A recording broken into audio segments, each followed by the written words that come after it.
आप सभी सुनने वालों को मेरा नमस्कार हो और भगवान आपकी मनोकामना पूर्ण करे। कल मैंने आपको भक्त अमरीश के बारे में कथा सुनाई थी। आज मैं आपको त्रिशंकु और हरिश्चंद्र की कथा सुना रहा हूँ। सत्यवादी हरिश्चंद्र जो हुए थे उनके बारे में कथा है, उसको आप ध्यान से सुनना, मनन करना और चिंतन करना। जब आप शाम को चारपाई पर सोएं तब थोड़ी देर विचार करना कि हमने आज क्या सुना है और उसका क्या फल होता है। तो सुखदेव जी राजा परीक्षित से कह रहे हैं कि मैं वर्णन कर चुका हूं कि मानधाता के पुत्र में सबसे श्रेष्ठ अमरीश थे, पर अमरीश की मां का नाम मानधाता और पिता का नाम नाभाग था।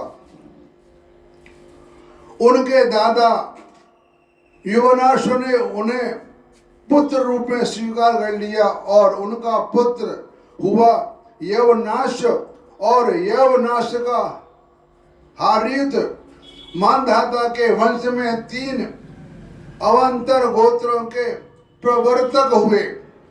नागों ने अपनी बहन नर्मदा का विवाह पुरकुश से कर दिया था।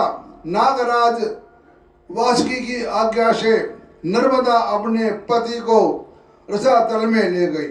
वहां भगवान की शक्ति के संपन्न होकर पुरकुश ने वध करने योग्य गंधर्वों को मार डाला। इस पर नागराज ने प्रसन्न होकर पुरकुश को वर दिया कि जो इस प्रसंग का स्मरण करेगा वह सर्पों में निर्भय हो जाएगा। राजा पुरकुश का पुत्र दशरथु था। उसने पुत्र अनरण्य और त्रिमंदन के पुत्र सत्यव्रत हुए। यही सत्यव्रत त्रिशंकु के नाम से विख्यात हुए। यद्यपि त्रिशंकु अपने पिता और गुरु के शाप से चांडाल हो गए थे, परंतु विश्वामित्र जी के प्रभाव से सशरीर स्वर्ग में चले गए थे। ऐसा ये पहला मनुष्य है जो कि सशरीर स्वर्गलोक में गए थे। उनको भेजने वाले थे विश्वामित्र। देवता ने उन्हें वहां से ढकेल दिया और वे नीचे को सिर कर गिर गए थे। यानी जब त्रिशंकु को स्वर्ग में भेज दिया था तो जब उन्होंने राज्य वहां का राज्यभार संभाल लिया था, वो इंद्र बन गए थे। इंद्र को किसी शाप बस उनको शाप मिला था तो इनको स्वर्गलोक छोड़ना पड़ा था। उस समय तक के लिए राजा त्रिशंकु को वहां का राज्य मिला। जब राजा त्रिशंकु के स्वर्ग का राज्य मिल गया तो उनको कुछ अहम सा हो गया था।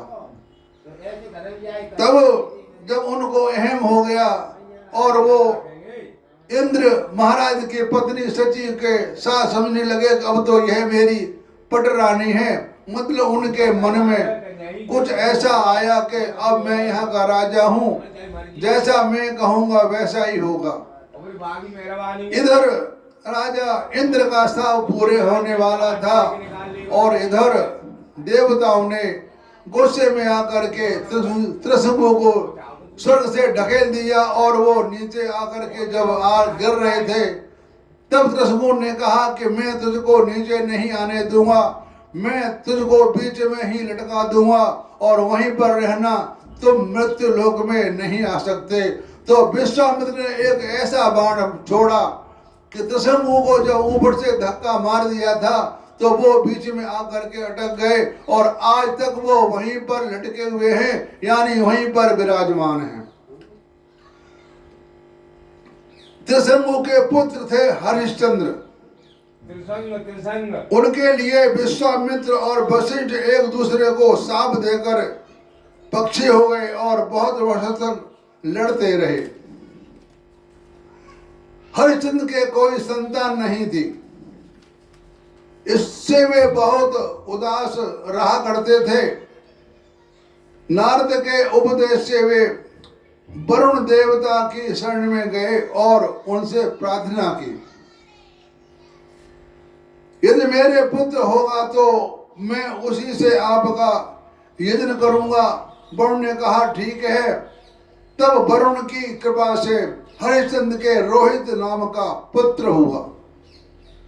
पुत्र होते ही वरुण ने आकर कहा, हरिश्चंद्र तुम्हें पुत्र प्राप्त हो गया है, अब इसके द्वारा मेरा यज्ञ करो। हरिश्चंद्र ने कहा, अब जब आपका यज्ञ पशुपत व रोहित 10 दिन से अधिकतम हो जाएगा तब मैं यज्ञ होगा। मतलब हरिश्चंद्र ने कहा कि जब यह 10 दिन का हो जाएगा तो मैं यज्ञ करूंगा। उस दिन 10 दिन बीत जाने पर वरुण ने आकर कहा, अब मेरा यज्ञ करो। हरिश्चंद्र ने कहा, अब आपके यज्ञ पशु के मुंह में दांत निकल कर आएंगे तब यज्ञ करूंगा। या उन्होंने कहा कि जब मेरे बच्चे के दांत निकल आएंगे तब मैं यज्ञ करूंगा। योगी ने दांत उग आने पर वरुण ने कहा, अब इसके दांत निकल आए, अब मेरा यज्ञ करो।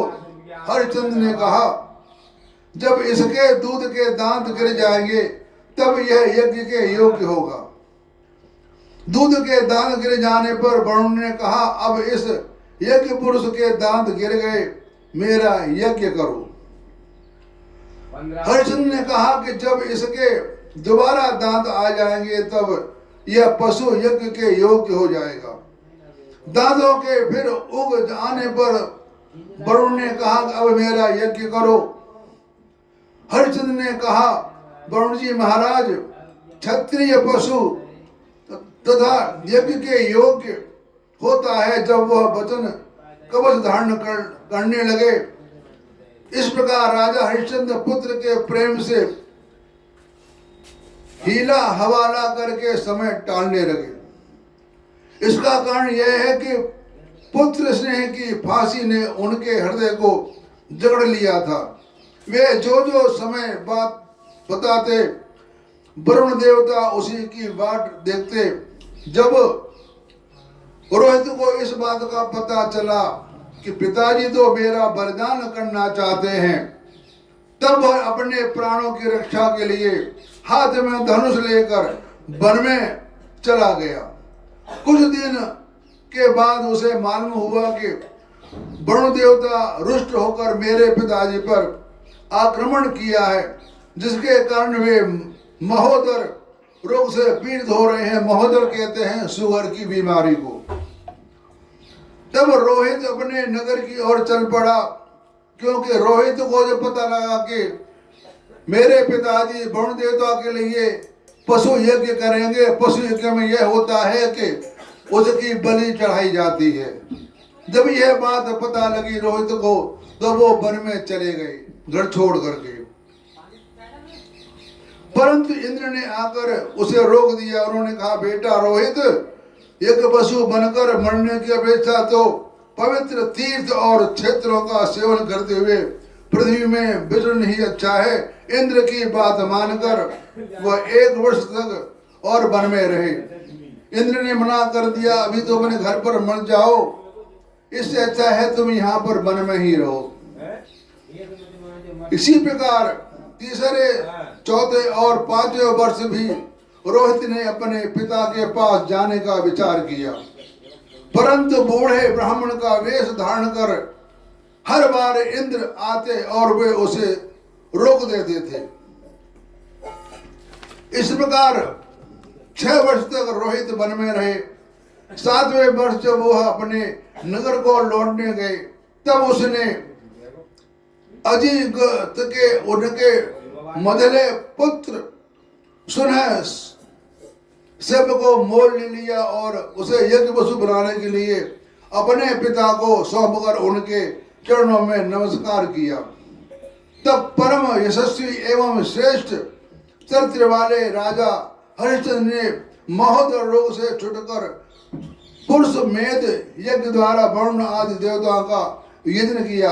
जब वो वन में चले गए थे रोहित, तो हरिश्चंद्र ने एक पुत्र गोद ले लिया था और उस पुत्र को लेकर के वरुण देवता के लिए यज्ञ आरंभ कर दिया। उस यज्ञ में विश्वामित्र होता हुए परम संयमी जमदग्नि ऊर्ध्व का काम किया और वशिष्ठ जी ब्रह्मा बने और आयस मुनि समागम करने वाले उद्गाता बने। उस समय इंद्र प्रसन्न होकर हरिश्चंद्र को एक सोने का रथ दिया था। तो परीक्षित, सुखदेव जी कह रहे हैं कि परीक्षित आगे चलकर मैं सुन सेव का महात्म्य वर्ण करूंगा। हरिश्चंद्र अपनी पत्नी के साथ सत्य में दृढ़ता पूर्वक स्थिति देखकर विश्वामित्र बहुत प्रसन्न हुए। जिसका कभी नाश नहीं होता, उसके अनुसार राजा हरिश्चंद्र ने अपने मन को पृथ्वी में, पृथ्वी को जल में, जल को तेज में, तेज को वायु में और वायु को आकाश में स्थिर करके आकाश को अहंकार में लीन कर दिया। फिर अहंकार को महातत्व में लीन करके उसने यज्ञ ज्ञान कर का ध्यान किया और उससे अज्ञान को भस्म कर दिया। इसके बाद निर्माण सुख की अनुभूति से उस ज्ञान कला का भी परित्याग कर दिया और समस्त बंधनों से मुक्त होकर वे अपने स्वरूप में स्थित हो गए, जो न तो किसी प्रकार बदलाया जा सकता है और न उसके संबंध में किसी प्रकार का अनुमान ही किया जा सकता है। तो सुखदेव जी कहते हैं कि रोहित का पुत्र था हरित, और हरित से चंप हुआ और चंपापुरी बसाई थी। चंप से सुदेव और उसका पुत्र विजय हुआ। विजय का भरुक, भरुक का ब्रक और ब्रक का पुत्र हुआ बाहुक, और शत्रुओं ने बाहुक से राजा छीन लिया। इस प्रकार इस वंश में आगे चल करके सगर चक्रवर्ती सम्राट हुए।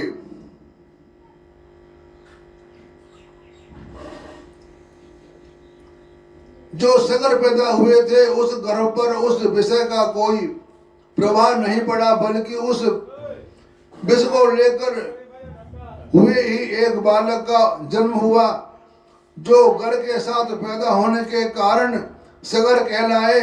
सगर बड़े यशस्वी राजा हुए।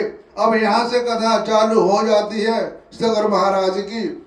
सगर रोहित के वंश में आगे पैदा हुए थे, उनका नाम था सगर।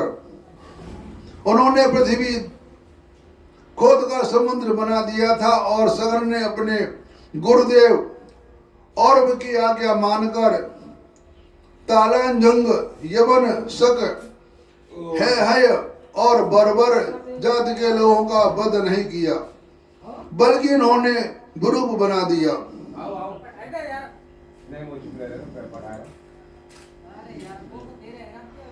और कुछ को केवल लंगोटी पहनने की कहा, ओढ़ने को नहीं। इसके बाद राजा सगर ने औरव ऋषि के उपदेश अनुसार अश्वमेघ यज्ञ द्वारा संपूर्ण वेद एवं देवतामय आत्मा स्वरूप सर्वशक्तिमान भगवान की आराधना की। उसके यज्ञ में जो घोड़ा छोड़ा गया था उसे इंद्र ने चुरा लिया। यानी कहने का तात्पर्य यह है कि जो राजा महाराजा पहले होते थे, तो जो कोई राजा का राज्य होता था तो वो एक बड़ा यज्ञ करता था और कहता था कि मेरे राज्य में आकर के मिल जाओ और नहीं तो मुझसे युद्ध करो। मतलब मैं यहाँ का राजा हूँ, मेरे साथ मिलकर के रहो। तो उस समय जब सगर ने यज्ञ किया था और उस यज्ञ में एक घोड़ा छोड़ा जाता है, उस घोड़ा को भगवान इंद्र ने चुरा लिया था। जब उन्हें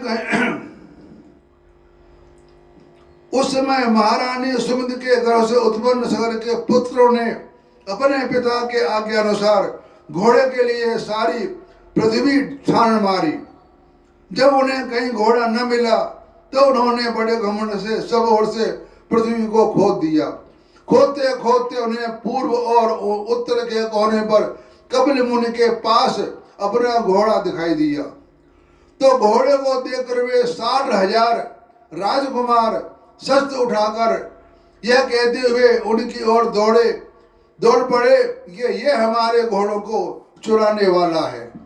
यानी जब सगर के 60,000 पुत्र कपिल मुनि के आश्रम में पहुंचे, घोड़ा वहां बंधा हुआ था। उन्होंने सोचा कि मेरे पिता के घोड़े को चुराने वाला यही कपिल मुनि है। तो वो चिल्लाए कि इसको मारो मारो मारो। जब वो तो देखो तो सही, इसने इस समय कैसा आंखें मूंद रखी हैं। वो कह रहे वो तपस्या में लीन थे कपिल मुनि। जब उन्होंने कहा कि यही हमारे घोड़े को चुराने वाला है, तो जब चिल्लाए तो कपिल मुनि की आंख खुली और आंख खुलते ही वे 60,000 पुत्र भस्म हो गए, क्योंकि उनमें इतना तेज था कि उनके आगे कोई टिक नहीं सकता था।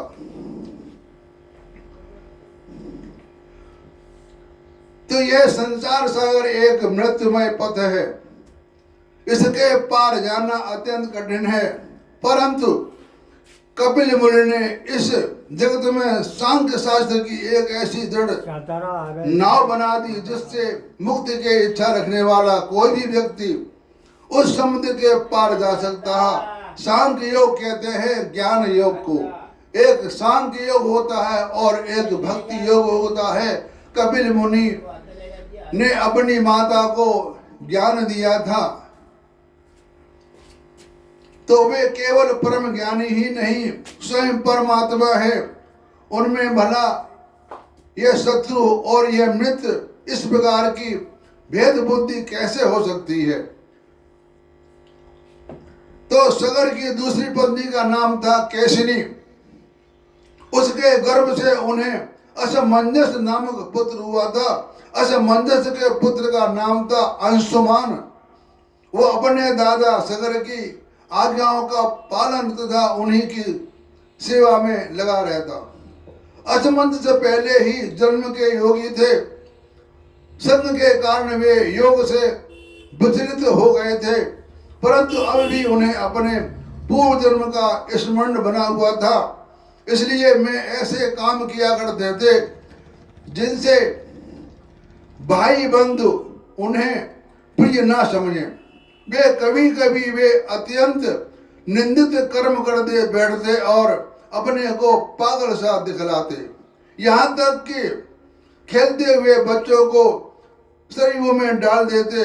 इस प्रकार उन्होंने लोगों का उद्गिल कर दिया। अंत में उनकी ऐसी करतूत देखकर पिता ने पुत्र स्नेह को तिलांजलि दे दी और उन्हें त्याग दिया। इसके बाद असमंजस ने अपने योग बल से उस सब बालकों को जीवित कर दिया और अपने पिता को दिखाकर वे वन में चले गए। अयोध्या के नागरिकों ने जब देखा कि हमारे बालक तो फिर लौट आए, अब उन्हें असीम आश्चर्य हुआ और राजा सगर को बड़ा पश्चाताप हुआ। इसके बाद राजा सगर को आज्ञा से अंशुमान घोड़े को ढूंढने के लिए निकले। उन्होंने अपने चाचाओं के द्वारा खोदे हुए समुद्र के किनारे किनारे चलकर उनके शरीर के भस्म के पास ही घोड़े को देखा। वहीं भगवान के अवतार कपिल मुनि बैठे हुए थे। कपिल मुनि भगवान के अवतार हैं। यूं तो सभी पहले ऋषि मुनि अवतार ही हैं, वे भगवान ही थे। वही भगवान के अवतार कपिल मुनि बैठे हुए थे, तो उनको देखकर उदार हृदय अंशुमान के उनके चरणों में प्रणाम किया और हाथ जोड़कर एकाग्र मन से उनकी प्रार्थना की। अंशुमान उन 60,000 पुत्रों के पुत्र थे, यानी सगर के नाती। क्योंकि जब वो लौट कर नहीं आए थे, उन्होंने अपने नातियों को भेजा कि देखो तुम्हारे चाचा लोग गए हैं, अभी तक लौट के नहीं आए, उनको देखो कहाँ पर हैं। तो जब वो यहाँ पर आए, उनको पता लगा कि ये तो यहाँ पर सारे मृत पड़े हुए हैं और उनके भस्म जल चुके हैं। इसलिए वे अपने आप को प्रत्यक्ष नहीं देख पाते। देखने की बात तो अलग रही, वे समाधि करते करते एवं युक्ति लड़ाते लड़ाते हार गए, किंतु आज तक आपको समझ भी नहीं पाए। हम लोग तो उनके मन, शरीर और बुद्धि से होने वाली सृष्टि के द्वारा बने हुए अज्ञानी जीव हैं, तब भला हम आपको कैसे समझ सकते हैं। यह कपिल मुनि और उन बच्चों का आपस में संवाद चल रहा है कि भगवान, हम आपकी माया को नहीं समझते थे, हम तो कुछ नहीं जानते, आप बहुत ज्ञानी हैं। संसार के शरीरधारी सत्वगुण, रजोगुण और तमोगुण प्रधान हैं। वे जागृत और स्वप्न अवस्थाओं में केवल गुणमय पदार्थों, विषय को और सुसुप्ति अवस्था में केवल अज्ञान ही अज्ञान देखते हैं। इसका कारण यह है कि आपकी माया से मोहित हो रहे हैं। वे बहिर्मुख होने के कारण बाहर की वस्तुओं को तो देखते हैं, पर अपने ही हृदय में स्थिति आपको नहीं देख पाते। आप एक रस ज्ञान घन सनंदन आदि मुनि हैं, जो आत्मस्वरूप के अनुभव से माया के गुणों के द्वारा होने वाले भेदभाव को और उसके कारण अज्ञान को नष्ट कर चुके हैं। आपका निरंतर चिंतन करते रहते हैं, माया के गुणों में आपका निरंतर चिंतन करते रहते हैं, और माया उसके गुण और गुणों के कारण होने वाले कर्म एवं कर्मों के संस्कार से बना हुआ लिंग शरीर आप में ही है। न तो आपका नाम है, न तो तप रूप, आपने न कार्य है और न तो कारण। आप सनातन आत्मा हैं। ज्ञान का उपदेश करने के लिए ही आपने यह शरीर धारण की रखा है। हम आपको नमस्कार करते हैं। प्रभु, यह संसार आपकी माया की करामात है। इसको सत्य समझकर काम, लोभ, ईर्ष्या और मोह से लोगों का चित्त शरीर तथा घर आदि में भड़कने लगता है। लोग इसके चक्कर में फंस जाते हैं। समस्त प्राणियों के आत्मा प्रभु, आज आपके दर्शन से मेरे मोह की वह दृढ़ फांसी कट गई, जो कामना, कर्म और इंद्रियों को जीवन दान देती हैं। तो सुखदेव जी कहते हैं कि परीक्षित, जब अंशुमान ने भगवान कपिल मुनि के प्रभाव का इस प्रकार गान किया, तो उन्होंने मन ही मन अंशुमान से बड़ा अनुग्रह किया और कहा, बेटा, यह घोड़ा तुम्हारे पितामह का यज्ञ पशु है, इसे तुम ले जाओ। तुम्हारे जले हुए चाचाओं का उद्धार केवल गंगा जल से होगा और कोई उपाय नहीं।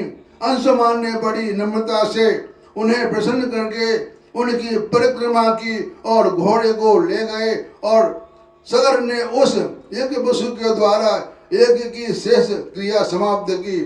तब राजा सगर ने अंशुमान को राज्य का भार सौंप दिया, और वह स्वयं विषयों से निष्प्रय बंधन मुक्त हो गए, और उन्होंने महर्षि और के बतलाए हुए मार्ग से परमानंद की प्राप्ति की। अब इनका कल्याण कैसे होगा, यह मैं आपको सुना रहा हूं। उन्होंने कहा था कि इनकी मुक्ति गंगा जल से ही होगी, तो उन्होंने अपना उनसा आशीर्वाद लेकर के वे पुत्र अपने बाबा के पास चले गए। अब मैं कथा भगीरथ चरित्र और गंगावरण की सुना रहा हूं।